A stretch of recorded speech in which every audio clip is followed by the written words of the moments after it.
Abonnez-vous et cliquez aussi sur la petite cloche de notification pour ne rien rater de nos prochaines vidéos. N'oubliez pas de partager aussi la vidéo et de la liker. Afrique N24.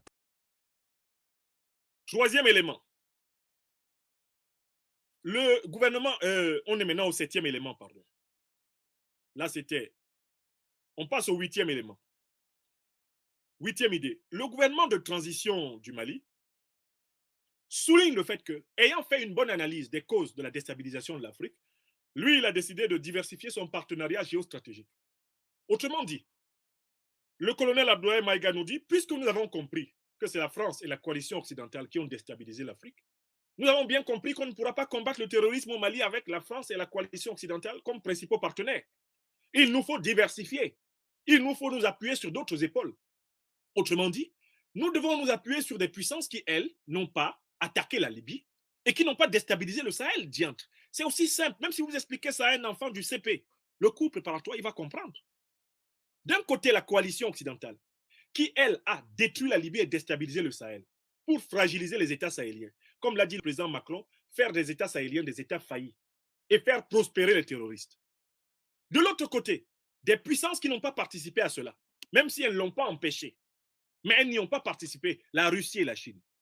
Sur qui s'appuyer pour résister contre le terrorisme induit, le terrorisme favorisé, le terrorisme prospérisé, le terrorisme facilité et introduit en Afrique. Il faut s'appuyer sur ceux, précisément, qui ne sont pas coupables d'avoir détruit la Libye, qui ne sont pas coupables d'avoir déstabilisé le Sahel et qui ne veulent pas arracher le contrôle du golfe de Guinée aux peuples africains. Le Mali a pris cette décision courageusement et profitons-en pour bien prévenir les dirigeants du Burkina Faso, les dirigeants de la Guinée et tous les dirigeants d'Afrique dite francophone, que tous ceux qui vont prendre une décision contraire à celle du Mali, nous savons qu'ils sont des traîtres à leur peuple et des traîtres à l'Afrique. Puisque vous ne pouvez pas combattre le terrorisme en vous appuyant sur ceux qui les ont fait venir, les terroristes. Vous ne pouvez pas combattre le terrorisme sur ceux qui terrorisent l'Afrique depuis 5 siècles. La traite négrière, c'est une opération terroriste. La colonisation, c'est une opération terroriste. L'impérialisme, c'est une opération terroriste. Les massacres en rapport avec les coups d'État et les guerres civiles par procuration occidentale, ce sont des opérations terroristes. Les crimes de Tillabéri, les assassinats de Tillabéri, qu'est-ce que c'est? Quand on tire, une armée étrangère tire sur la foule des civils d'un pays, c'est une opération terroriste. Donc, tous les pays d'Afrique qui ne vont pas avoir le courage d'un changement géopolitique courageux, on sait que les dirigeants de ces pays sont des traîtres, des ennemis du peuple africain. Il n'y a aucun doute. Nous sommes à l'heure de la clarification. Le Mali a pris la décision et on voit immédiatement les conséquences. Puisque le colonel Maïga nous dit, depuis 6 mois, il y a du mieux au Mali. Et tout le monde voit qu'il y a du mieux au Mali. Les terroristes sont en débandade. Qu'est-ce qui fait qu'ils sont en débandade? C'est tout simple. Un, grâce à la coopération avec la Russie, le gouvernement malien possède un renseignement aérien, mais 24 heures sur 24, sur les mouvements ennemis. C'est extraordinaire. Pendant pratiquement 10 ans de coopération avec l'Europe et la France, le gouvernement malien n'avait pas du 24 heures sur 24, du renseignement aérien 24 heures sur 24. C'est-à-dire que quand il y a une horde en moto de terroristes qui avance dans le Sahel malien, ils sont déjà vus au moment même où ils démarrent la moto. Dès qu'ils démarrent la moto, qu'il y en a 1, 2, 3, 4, 5, 6 qui s'alignent, le gouvernement malien les voit déjà. Grâce à quoi? Grâce à la haute technologie satellitaire russe. Pensez-vous que les Occidentaux qui sont là depuis 2013 n'ont pas cette haute technologie satellitaire? Ils l'ont. Mais ils ne la partageaient pas au même niveau. Deuxième élément important, l'armée malienne a pu être dotée en armement efficace. Vous savez que les dotations de l'armée malienne étaient détournées, volées, pillées sous les régimes précédents, comme notamment celui d'Ibrahim Boubacar Keïta. L'argent qui devait être affecté à l'achat de matériel militaire, dernier cri, était un argent volé par les hiérarques du régime d'Ibrahim Boubacar Keïta. Aujourd'hui, cet argent a été affecté et l'armée malienne reçoit des dotations inédites. C'était une armée. Moi, j'ai eu honte une fois. J'étais au Mali, je ne sais pas, vers 2013. J'étais là-bas à donner mes séminaires d'enseignement à l'université catholique. Et puis, il y a une vidéo qui circulait et qui montrait l'armée malienne à l'entraînement. L'armée malienne à l'entraînement. Est-ce que vous savez avec quoi les militaires maliens s'entraînaient dans la vidéo en question? Vous pouvez la retrouver. Avec des fusils de bois, c'est-à-dire des morceaux de bois supposés être des fusils. Et pendant l'entraînement, ils devaient simuler le tir. Po, po, po, po, po, po, po. Et cette vidéo a été filmée et elle a été utilisée pour ridiculiser le Mali, ridiculiser toute l'Afrique. En disant, regardez, ils ne peuvent pas combattre le terrorisme. Regardez, ils s'entraînent avec des morceaux de bois et ils simulent des tirs avec la bouche. Non! Assimi Goïta et Choguel Kokala Maïga ont mobilisé l'argent du peuple malien, l'argent public malien pour doter l'armée malienne. Et tout le monde voit la différence. Tout le monde voit la différence depuis 6 mois. De telle façon qu'il n'a pas tort de dire, le Premier ministre Choguel Kokala Maïga, qu'en moins d'un mois, 2 mois, l'armée malienne, dans sa coopération accrue avec ses alliés russes, l'armée malienne a accompli plus de résultats qu'elle n'en a accompli en 10 ans dans la lutte antiterroriste. Et nous avions déjà vu ça dans le grand laboratoire centrafricain. Le Centrafrique était là, le gouvernement contrôlait à peine 30% du territoire centrafricain. Alors qu'il y avait eu Sangaris, il y avait eu l'Union européenne qui avait atterri, il y avait l'armée française avec tout un détachement. Il y avait la MINUSCA qui est toujours là-bas. Des dizaines de milliers d'hommes. Mais le gouvernement ne contrôlait pas 30% du territoire national. Faustin Archange Touadéra va en Russie. En 2017, il signe de nouveaux accords de défense. Il bénéficie de l'assistance militaire russe et à partir de décembre 2020 jusqu'à mars 2021, il récupère 80% du territoire national centrafricain. Vous dites quoi? Vous dites quoi? Là où l'armée française était présente depuis 10 ans, le gouvernement ne parvenait même pas à contrôler 30% du territoire. Le gouvernement était enfermé dans Bangui. La coopération russo-centrafricaine arrive moins de 2 mois, avec même une tentative de coup d'État perpétrée le 13 janvier 2021 contre le Centrafrique. La contre-attaque est fulgurante. Ils reprennent presque aujourd'hui l'autorité de l'État centrafricain, elle est pratiquement à 99% sur le territoire. Vous parlez de quoi? Les Africains voient et ils comparent. La théorie des avantages comparatifs n'est quand même pas très compliquée à appliquer. Donc, le gouvernement du Mali souligne la qualité des résultats obtenus. On arrive à l'avant-dernière idée. On arrive à l'avant-dernière idée. À savoir, mais écoutez, le gouvernement du Mali déploie des efforts incroyables pour un retour à l'ordre constitutionnel. Il a commencé par une consultation nationale interne, qu'on a appelée les Assises nationales de la refondation du Mali.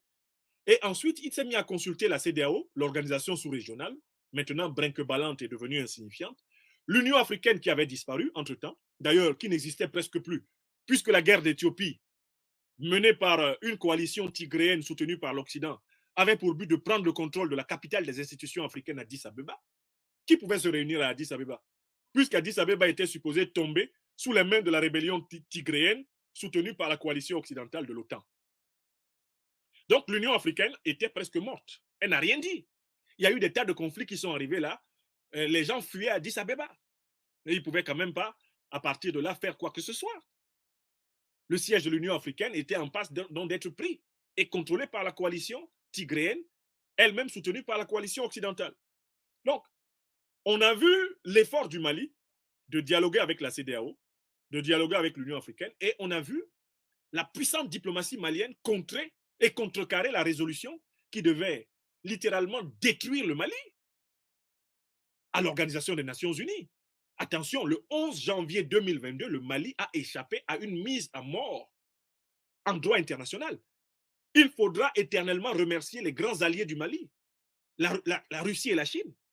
Il faudra saluer le travail formidable de ce grand fils de l'Afrique et du Mali, qu'est le redoutable diplomate, l'ambassadeur Abdoulaye Diop.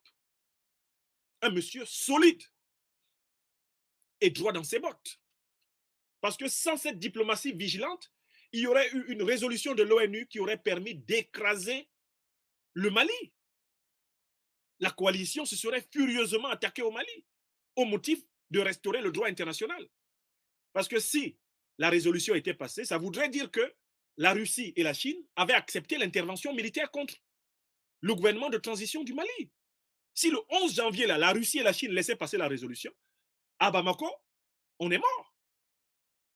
Ils allaient attaquer sauvagement, en sachant que la Russie, ayant accepté le passage de la résolution, ne va pas combattre aux côtés de son allié malien. Donc, en fait, c'est la vie du Mali qui s'est jouée le 11 janvier, là. Tout ceci, ce sont des victoires à mettre à l'actif du gouvernement de transition. Il n'y a pas beaucoup de gouvernements africains qui a réussi à faire reculer aussi efficacement la puissance française, y compris à travers ses supplétifs de la CEDEAO.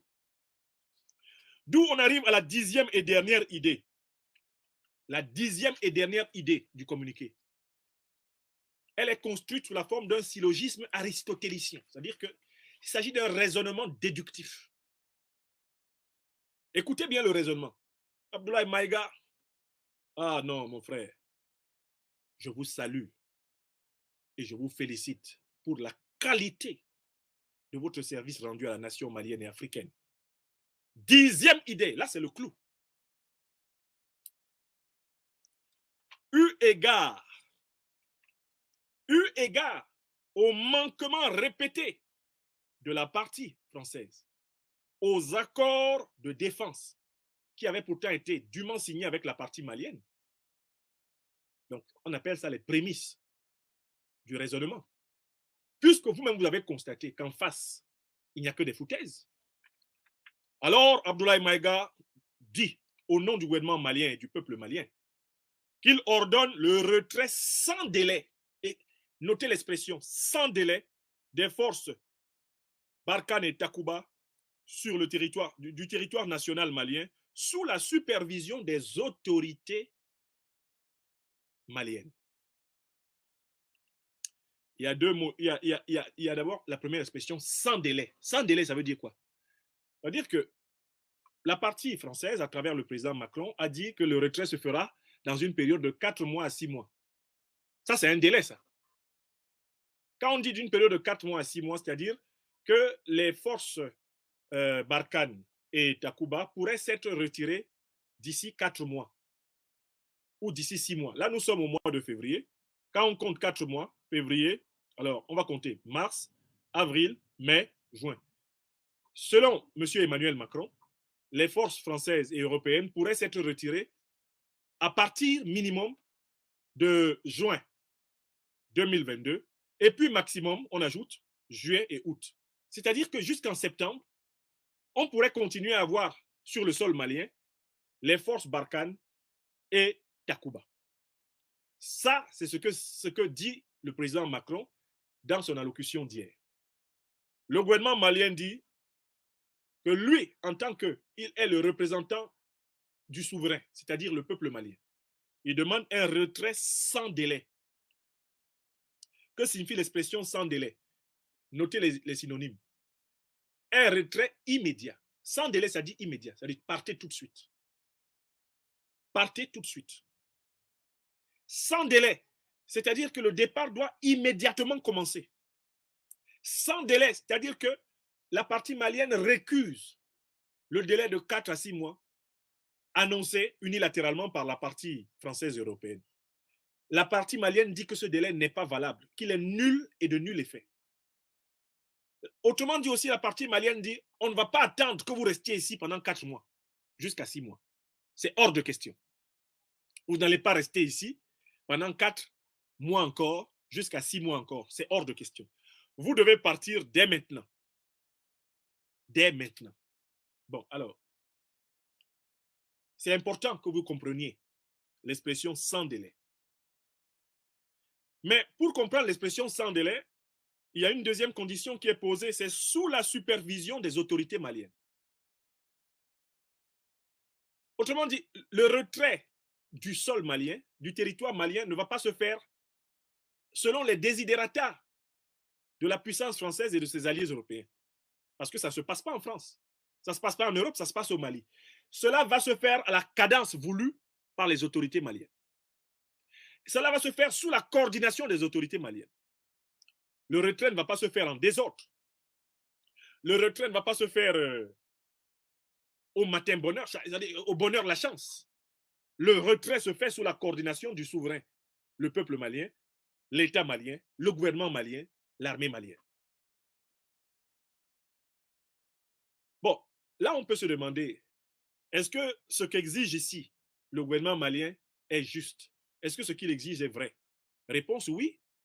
Il n'y a qu'à vous référer aux conditions dans lesquelles le retrait américain, le retrait africain de la France lors des 2 guerres mondiales, comment ce retrait a été mené? C'était sous la coordination des forces françaises. Les soldats africains qui ont aidé à la libération de la France et qui sont morts par millions ici pendant les 2 guerres, les survivants en tout cas, ont été rapatriés vers l'Afrique sous la coordination des forces françaises, sous la supervision des forces françaises. Lorsque les soldats américains qui ont participé à la libération de la France devaient rentrer aux États-Unis, c'était sous l'encadrement de l'armée française. C'est simplement ce principe qui est revendiqué ici par les autorités maliennes.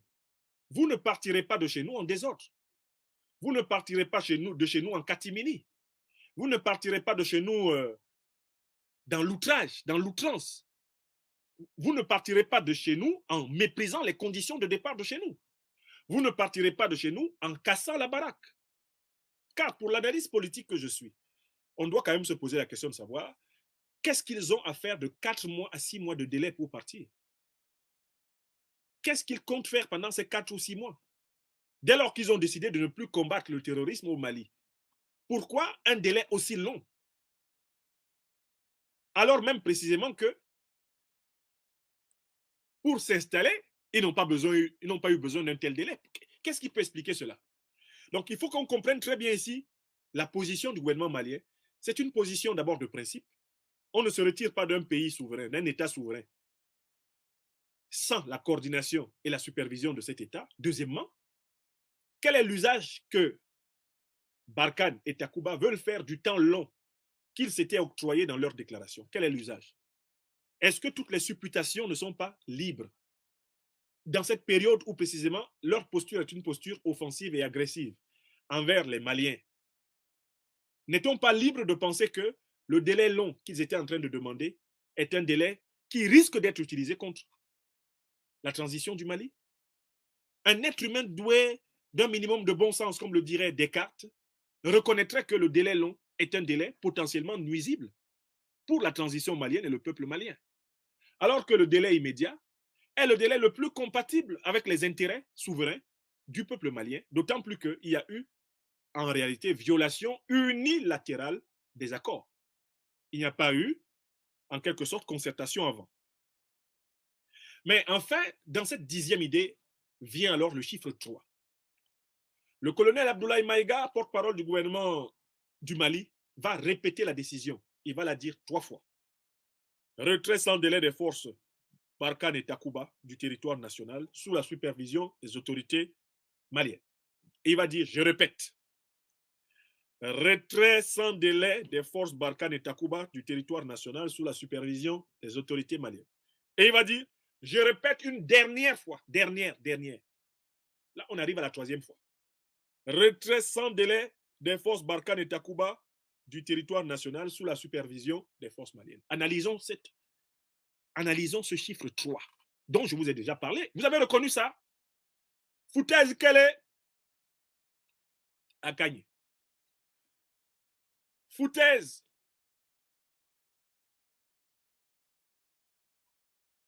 Foutaise. Foutaise Kele Fila Saba. Foutaise Ifla à Kanye. Foutaise Isaba à Magné. À Bana. Je vous le donne en bambara encore. Je recommence en bambara.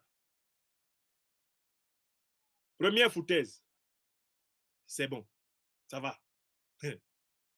Deuxième foutaise. Ça va de. Troisième foutaise, c'est fini. Fin des foutaises. Donc, foutaise Ikele. À Kanye. Iko Kanye. Foutaise Ifla. Iko Kanye. Mais foutaise Isaba. À Manide, à Bana Peu. C'est fini. D'où vous comprenez que Abdoulaye Maïga, africain enraciné dans la symbolique du chiffre 3, annonce la décision 3 fois. Il annonce cette décision 3 fois pour dire la détermination farouche du peuple malien et du gouvernement de transition de faire appliquer la décision.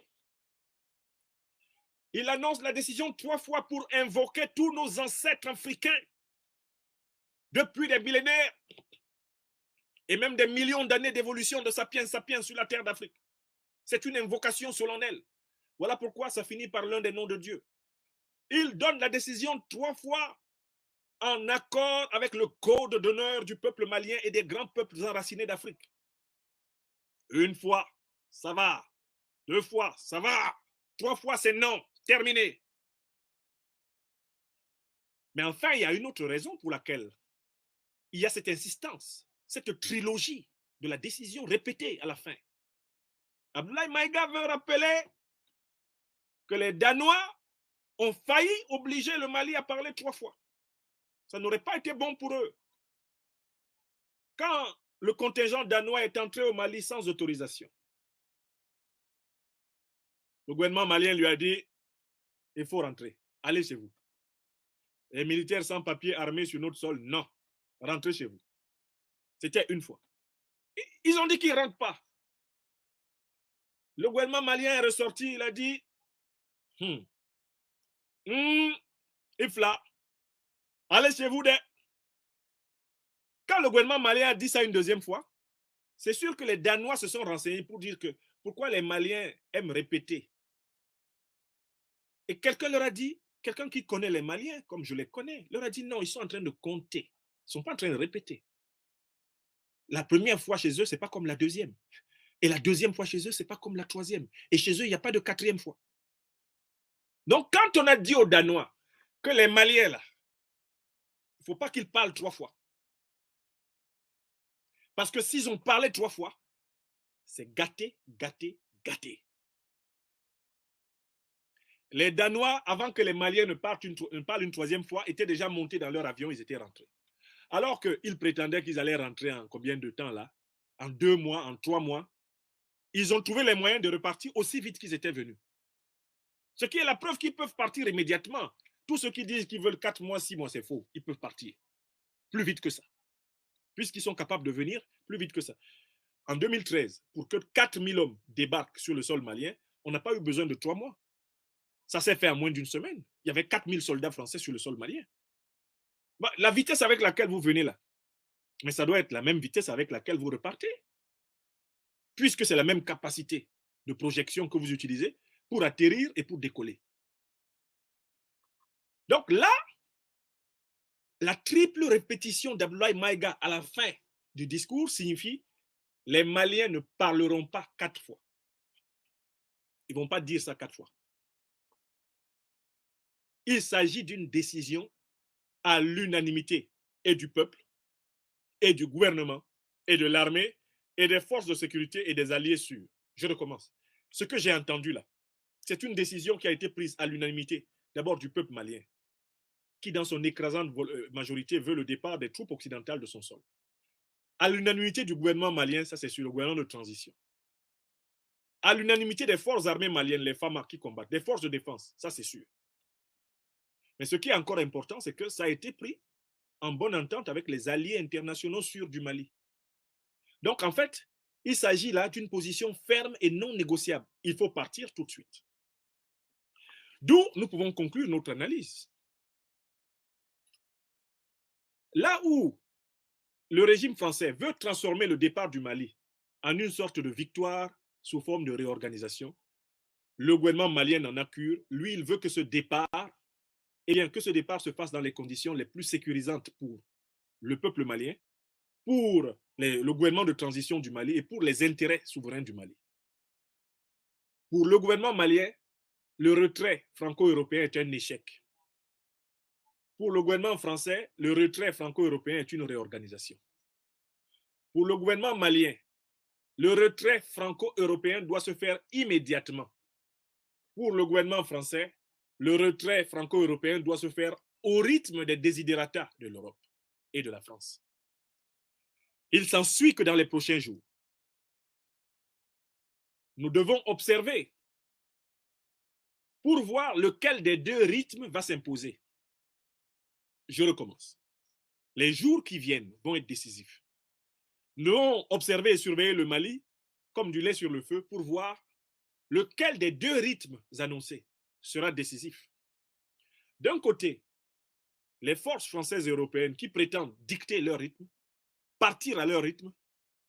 De l'autre côté, les forces légitimes, légales, républicaines du Mali qui disent que le rythme au Mali est déterminé par le souverain, le peuple, l'État, l'armée, le gouvernement de transition, bref, les autorités légales et légitimes.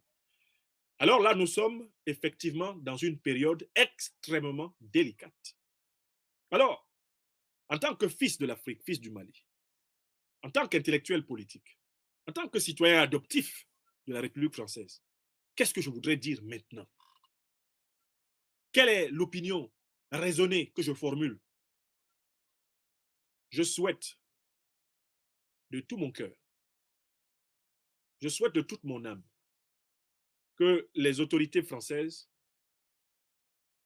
acceptent de se concerter immédiatement avec les autorités du Mali afin que le retrait des troupes françaises et européennes du Mali se fasse de manière pacifique.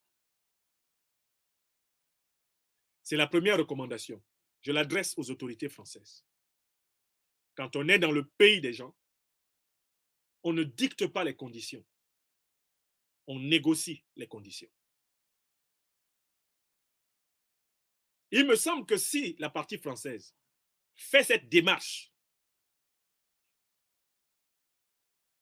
de négocier et de soumettre ses doléances de départ aux autorités légales et légitimes du Mali, il y aura une sortie, on va dire, à l'amiable de la crise qui est en train de se cristalliser actuellement. Deuxièmement, je m'adresse au peuple malien. Je m'adresse à tous les peuples africains. Je m'adresse à tous les peuples européens, américains, asiatiques, amis des luttes africaines pour la liberté. Nous devons être solidaires du gouvernement de transition du Mali. Parce que ce que demande le gouvernement de transition du Mali est juste et vrai. Parce que ce que demande le gouvernement de transition du Mali est légitime et légal. Le peuple malien, comme l'a appelé le gouvernement de transition, doit redoubler de vigilance, de solidarité et de mobilisation. Tous les peuples africains doivent redoubler de vigilance, de solidarité et de mobilisation autour du Mali. Tous ceux qui sont épris de vérité et de justice, quel que soit leur pays, la couleur de leur peau, leur langue, doivent appeler la France et ses alliés européens à quitter pacifiquement le Mali. Car c'est ainsi qu'on quitte un pays qui ne vous appartient pas. C'est ainsi qu'on respecte un peuple qui vous a demandé de garder et votre argent, et vos armes, et vos hommes, et vos idées pour vous, et de les laisser tranquilles. J'appelle donc à une mobilisation plus forte du peuple malien, des peuples africains et des véritables amis de la vérité et justice. Dans les heures à venir, dans les jours à venir, nous allons voir si le bon sens va triompher du côté de ceux qui ont tort de piétiner le Mali, du côté de ceux qui ont tort de se comporter dans le pays des autres comme si c'était leur propriété. En fait, je voudrais dire pour finir que la balle est dans le camp de la France et de ses alliés. C'est à eux de choisir de partir avec un minimum d'honneur ou de partir du Mali et peut-être de toute l'Afrique dans le déshonneur. Moi, il y a 20 ans que je me promène ici en France et en Europe pour leur expliquer, je leur ai expliqué d'anticiper, de changer le logiciel avec lequel ils ont traité les affaires africaines depuis 5 siècles. Et je leur disais, si vous ne le changez pas, vous serez victime de mutations rapides, de mutations brutales. Vous serez surpris. Le réveil sera difficile. Un matin, eh bien, vous verrez vos forces armées, vos multinationales chassées d'Afrique. Alors que si vous changez de logiciel, si vous réformez votre regard sur l'Afrique, si vous entrez dans la logique d'un partenariat authentiquement gagnant-gagnant, il y a des chances, après que vous aurez réparé vos crimes négriers, vos crimes coloniaux, vos crimes néocoloniaux, après que vous aurez cessé de soutenir les pires régimes du continent, cessé de piller le continent en utilisant votre monnaie néocoloniale, quand vous aurez cessé de vouloir imposer aux Africains d'être francophones et que vous respecterez le droit de l'Afrique d'être africanophone et de devenir à son tour une grande puissance, ce n'est qu'après tout cela qu'il sera possible d'envisager une relation humaine, une relation d'égalité, de fraternité, une relation de respect mutuel. Pas avant. Pendant 20 ans, j'ai écrit des livres, j'ai délivré des conférences, j'ai rencontré des personnalités politiques, religieuses, spirituelles, j'ai rencontré des élites économiques françaises, européennes. Et quand je leur parlais, je ressemblais à un prophète prêchant dans un désert. Aujourd'hui, ce que nous craignons, que nous annoncions dans nos livres, dans nos conférences, ce que nous leur disions est en train d'arriver. S'ils ne se soumettent pas au principe de réalité, plus dure sera la chute. Mes chers amis, vous étiez pratiquement près de 9 000 à 10 000 personnes au pic de cette conférence à écouter notre décryptage du grand communiqué. La réponse du gouvernement malien à la sortie hier officielle du président français Emmanuel Macron concernant le retrait franco-européen du Mali. Puisse cette conférence aider ceux qui avaient entendu le porte-parole du gouvernement malien, le colonel Abdoulaye Maïga, à l'écouter maintenant. Ainsi soit-il. Que Dieu bénisse le Mali, que Dieu bénisse l'Afrique. Abdoulaye Maïga n'a pas fini par l'un des noms de Dieu par hasard. Allah, c'est l'un des noms de Dieu. Nous l'appelons Nyambé, nous l'appelons Hilolombi en Afrique centrale. D'autres l'appellent Zappa Baba. Il n'a pas fini ainsi par hasard. L'Afrique vit un temps sacré. Et il faut que chacune et chacun d'entre vous y prenne sa part d'engagement. Je vous remercie.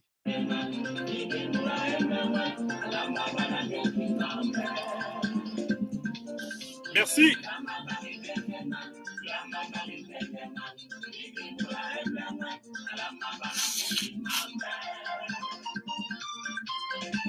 Merci à tous.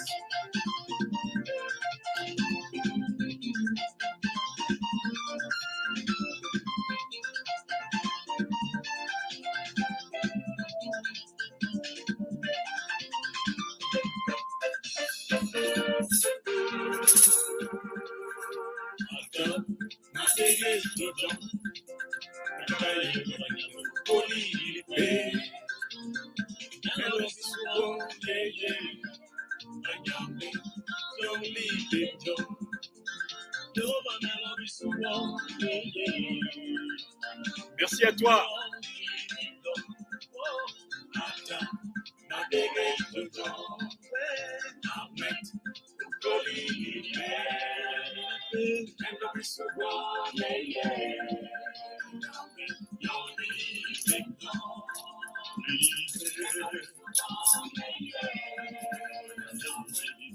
La réponse de Maïga, mais je l'ai fait écouter dans cette vidéo. J'ai fait écouter toute la réponse de Maïga dans cette vidéo. Le grand Abdoulaye Maïga, porte-parole du gouvernement du Mali, ministre malien de l'administration territoriale. Pablo, Ikako Kanyide. Pablo, Ablaye, Ikako Kanyide.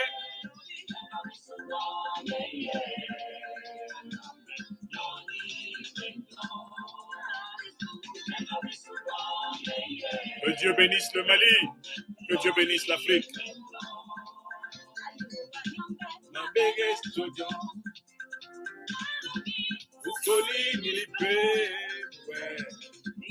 Et voici le pilier de la stabilité utilisé il y a plus de 4000 ans, nos ancêtres africains. Le pilier Djed, qu'on trouvait dans toutes les bonnes demeures de l'Afrique ancienne. Le symbole de la paix, de la stabilité et de la puissance sur les règnes de l'air, du feu, de l'eau et de la terre. Voici le Jed avec la double octoroide. Merci à tous.